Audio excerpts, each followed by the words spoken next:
If you look at this problem, easy question. What is this value is the question asked. Cos of 30, right?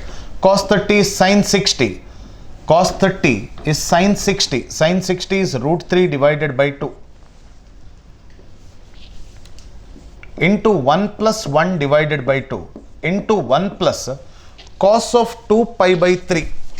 Cos of 2 pi by 3 can be written as cos of 2 pi by 3 can be written as cos of 3 pi minus pi divided by 3.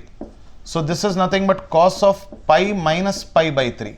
Pi minus pi by 3 falls in the second quadrant, right? Pi minus pi by 3 falls in the second quadrant. Cos is negative.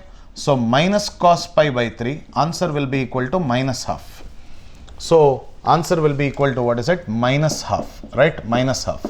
Into 1 plus cos of 7 pi by 6 can be written as cos of 6 pi plus pi by 6. So I can say this is nothing but cos of pi plus pi by 6. Pi plus pi by 6 falls in the third quadrant.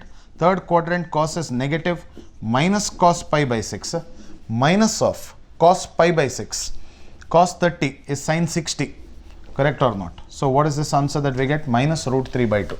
So here this is minus root 3 by 2. So now I can write this like this.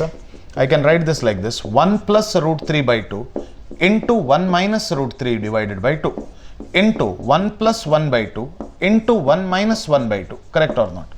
A plus b into a minus b form. So this is a square minus root 3 by 2 the whole square. Correct? Into a square minus 1 divided by 2 the whole square. So what is the answer that we get? 1 minus 3 by 4 multiplied by 1 minus 1 by 4. So your answer to the question will be 1 by 4 into 3 by 4. So answer to the question will be equal to 3 divided by 16 will be the answer to the question.